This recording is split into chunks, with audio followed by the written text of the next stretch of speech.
Powerful collaborations, cutting-edge science, and curious minds coming together for a glimpse of the future. Stay tuned as we look at the latest updates on some of the most promising technology projects. Welcome to our podcast. I'm Peter Ballant from Technicon. Today we again look at the European Union H2020 project called LEDLUM, which pushes LED lighting to a more efficient and reliable level. What are the project goals and how do partners from across Europe ensure that these goals are achieved?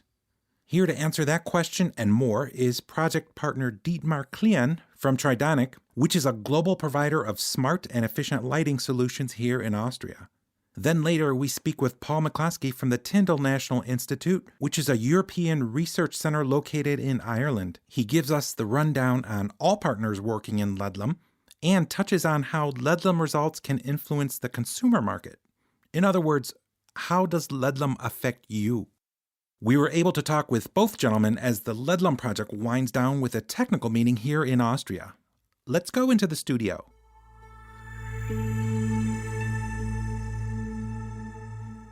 Welcome to Technicon. Please introduce yourself and tell us where you come from.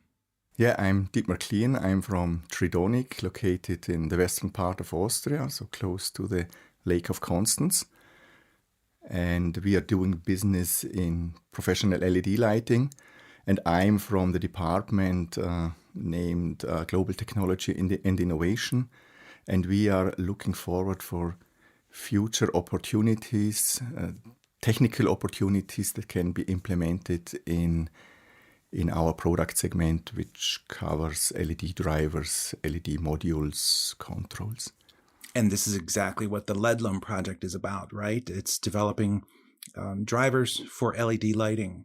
Yeah, for sure. And especially the goals of LEDLUM are brand new or very important for our business. So getting smaller, getting more efficient, getting cheaper to enable our customers, the luminaire manufacturer, for new, fancy and high professional designs where, let me say, the design is dominated by the function and not maybe by bulky electronic components. So is this the problem then? Is this the issue that LEDLUM addresses? It's that the drivers are just in many cases, too bulky, too big? Yeah, in principle, no one want to have drivers. Everyone want to have only light. And okay, someone want to have fancy luminaires as a design object, but drivers are never welcome because this is an extra part which you have to place somewhere. Normally, they always try to hide it somewhere. So a traditional LED light bulb then gets around this because it's a little bit larger. Is that the case? You can hide the driver inside there? Yeah, because you have to hide the driver in the socket finally. So that's the reason why it not always fits one-to-one in each incandescent luminaire. So they have also the pressure to make it smaller. But it's also in our professional lighting, where we had also in the past drivers, so fluorescent drivers, for example, or HID drivers. We have now the challenge due to the new form factor of LEDs, which are completely a different design than fluorescent. Fluorescent is a long round stick, and LED can be designed as a flat panel or as a thin stripe. So you have a high flexibility regarding design of the light source itself. So the driver, there is no optimum design for the driver in principle. Sometimes a long linear driver is good, sometimes more a quadratic shaped driver or a round driver is good for a luminaire. But in principle, the best solution is always to have a extremely small driver which can be placed in each, design of luminaire. Okay, and in LEDLUM, this project gathers experts like yourself together to build something or to make something. How is this working with people from across Europe? I mean, you can't obviously stand around a workbench to experiment or to show your work. You have to do this through teleconference and meetings. What is it like working in that environment? Yeah, as an engineer, normally you prefer to work directly with the other engineers from university and all the other companies, because a lot of new ideas and content develops by direct face-to-face work. But as you said, this is not possible. But we said, okay, setting up transparent goals and time plans that everyone knows, okay, who is working on what, make it easier to work, let me say, more or less independent on different locations. We have additionally monthly telcos with the protocols in, and also we have technical meetings where we come together and discuss and plan the next steps. Without these personal meetings, I would say it would not be so fruitful and efficient, because the contact, the physical contact, and let me say that you have a real face on the other side, it's very important in this project. So beside development, it's also a little bit of traveling. So you have the benefit of working globally with partners, but you give up some things like the face-to-face. Absolutely. But it sounds like you do have a lot of contact. For example, you're right now here with us in Austria for a technical meeting. What happens during a meeting like this? It's, first of all, for sure, it's updates. So we share what was the progress since the last meeting. And as we come physical together, so we have the opportunity then to show really something. So it's not only a slideshow, something like that. It's really a discussion on, for example, physical demonstrators, or working together on flip charts on topic. So after this update, then also these working phases are addressed, where hot topics are selected, defined, let me say, in a common brainstorming. And then the people work in mixed groups on these hot topics to define the next steps. So the big part is really the working on technical discussions, on planning of the next phase, not on detailed time planning and resource planning, but planning it on this with the focus to define which topics have to be addressed by which company, and into, let me say, with which focus point or goal. And then we have also a little bit socializing, which is also not unimportant. So I would say it's threefold, these meetings. And this is very valuable for your portfolio also, to see what everyone else is doing. Yeah, absolutely. It's an input beside the daily business. So this is also an advantage. You come out a little bit from the daily business. You see different things. You have new triggers. Yeah, this is, let me say, a very good side of these international projects. And so the good news is LEDLUM is almost done, right? The project is almost complete. Time-wise, we are shortly before the end.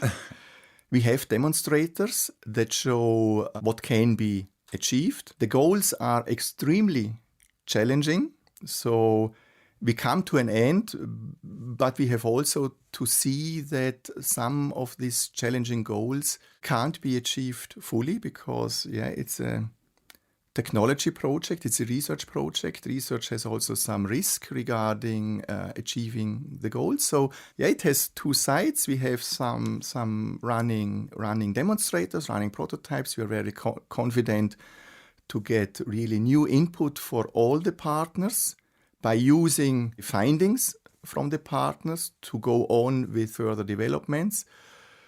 But from my personal point of view, I have also to say, yes, it was not possible, for example, to achieve these goals 100%, because there were more than 90% size reduction and so on.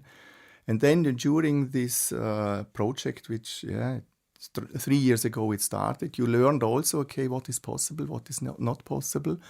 But I think also this is very useful and fruitful to see, yes, we looked at this topic and it is not possible now. Maybe in 3 years we can readdress some issues. And so for that, I'm happy with the situation because we have a clear output. We come to an end with a positive demonstrator and also some findings. Yes, for example, extreme high integration into power inductors or capacitors on silicon. Okay, this needs some time. Maybe we can readdress it in 3 years, 5 years.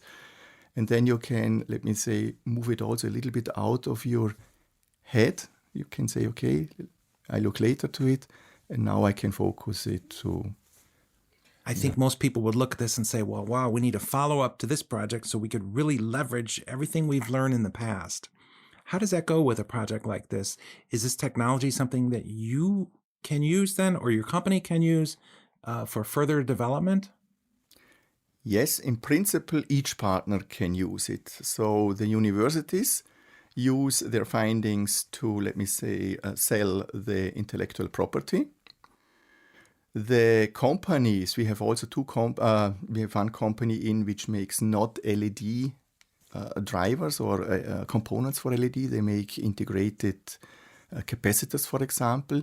They can use the learning regarding the process to produce such products for their general product portfolio.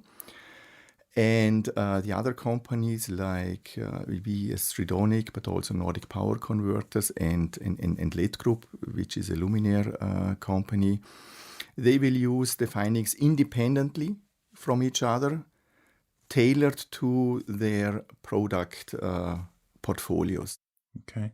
And I can't help but wonder, this is a project that is completed by different companies around Europe, but it's funded by the European Commission.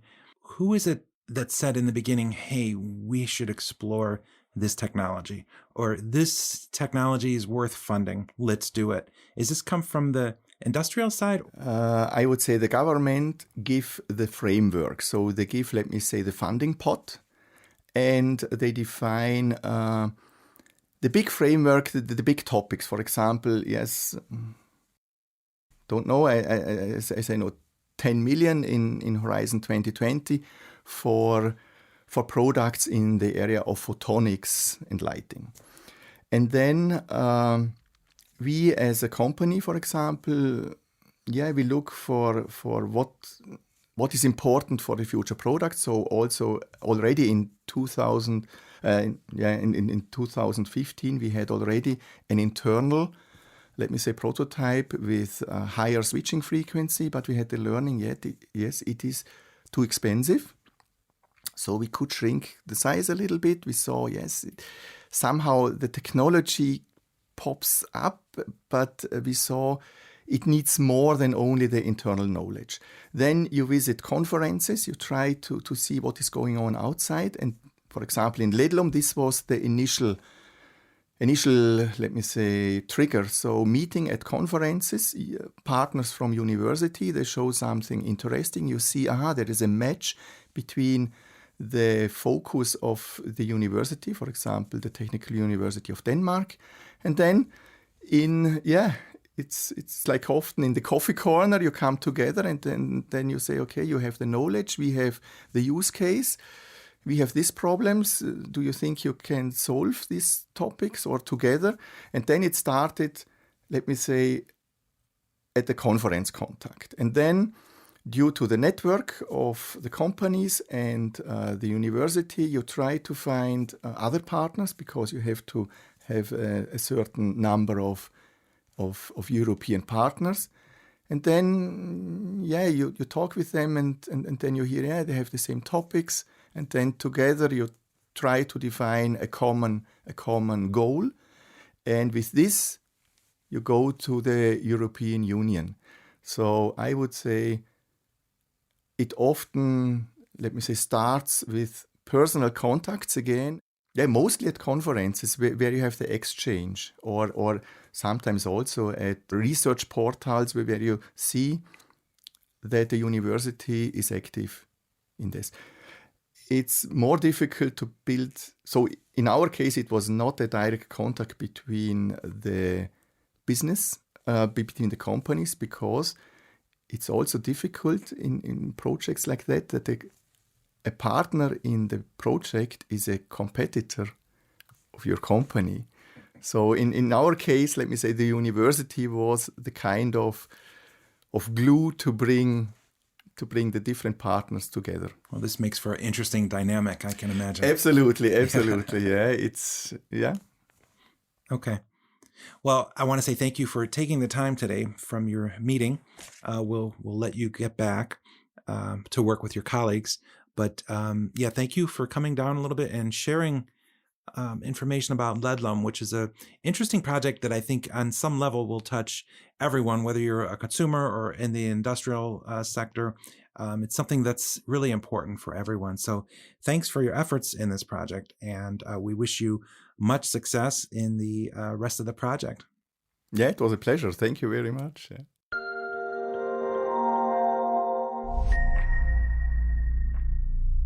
Next up in the studio, we are joined by Paul McCloskey from the Tyndall National Institute in Cork, Ireland. Tyndall is one project partner among many. First of all, welcome, and tell us a little bit about the problem that LEDLUM is trying to solve. Okay, so LEDLUM, what we're trying to do is improve LED lighting. So the LEDs themselves have shown remarkable improvement over the years in terms of the efficiency with which they can produce light for the given current and in terms of reliability. But the LEDs in general are supplied with a DC voltage, and so what you need is a power converter to convert the AC voltage, the mains voltage, to the DC voltage. And this is an area that has lagged behind because the converters are quite bulky and they also can be somewhat unreliable. So despite the LEDs having a very high reliability, the part of the piece that's likely to fail first is actually the converter. Okay, so we could say LED lighting is really cool, but there's a problem. This consortium is aiming to solve that problem. Okay, and you mentioned consortium. This means that this is a team of people from everywhere. Could you talk a little bit about this team? Okay, so I mean, I think it's a very good consortium because it puts together all the right members to achieve the goal. Starting with the end product, which is the luminaire, the actual LED light fitting. We have a company, LED Group, which is a company based in Ireland, and that's what they do. They produce LED lighting. We also, within the consortium, have Tridonic, which is one of the major suppliers of the power supply, which it's quite often called an LED driver. Then within the consortium, we also have, ourselves, Tyndall, and what we are doing is our interest is really the miniaturization of magnetic components. So one of the things that we're doing within LEDLUM is actually going to higher switching frequencies, which makes the passive components get smaller. And we in Tyndall are actually interested in making magnetics go right onto the chip, so make it integrated onto the chip. We also within the consortium have a company called Murata, which is a Japanese company. Their area is integrated capacitors, so that's the other side of the passives that need to go into the converter. So they're working on the integrated capacitor side of things. And then, of course, we have the project coordinated by Technicon. There's a company, NPC, Nordic Power Converters, and they're actually a company that specializes in very high frequency power converters. And it's a spin out from the Danish Technical University, which is also a participant within the project.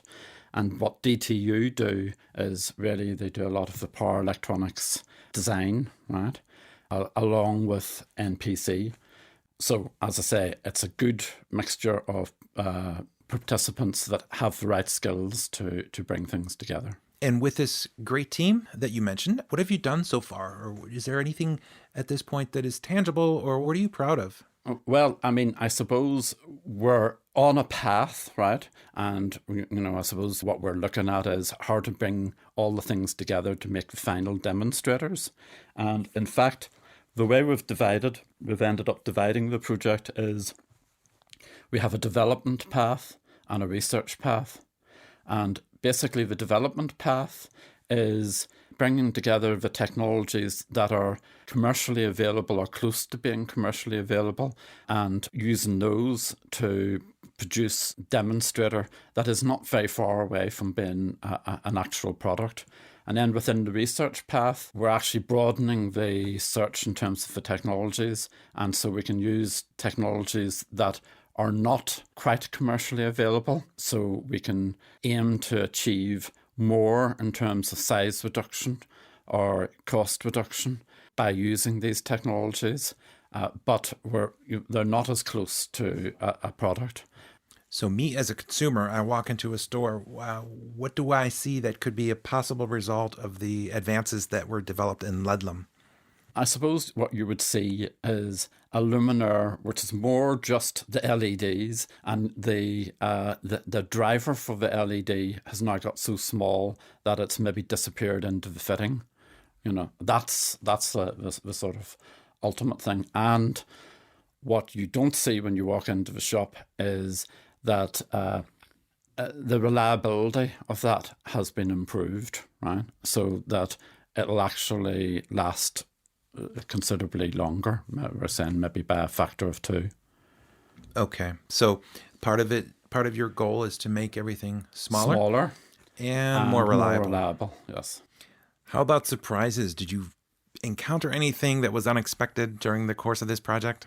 Well, I suppose one thing, we didn't really start off deciding to have a development program and a research program. Within this type of thing, there can be a certain tension, if you say, right? So, like we've got the end user LED group, and they're naturally very product focused. They want a product, and they want to know, what's the bill of materials, how much is it going to cost, and what features is it going to offer, which is perfectly reasonable. And then we've got also within the team, we've got DTU and ourselves, which are more academically focused. And I suppose, we're interested in contributing to the development path, but we want to really try and push as far as we possibly can in terms of innovative technology. And I suppose, as I say, we didn't start out with a plan of having 2 tracks, but it ended up being something that we arrived at as being a way of, accommodating both needs. And I think it's quite a good solution, and one which the project officer was quite happy to see, so. Okay, so lesson learned, I guess. Yes. Yeah. Okay. I just wanted to say thank you for taking the time. I know you're busy with your team working to complete some certain tasks at this technical meeting.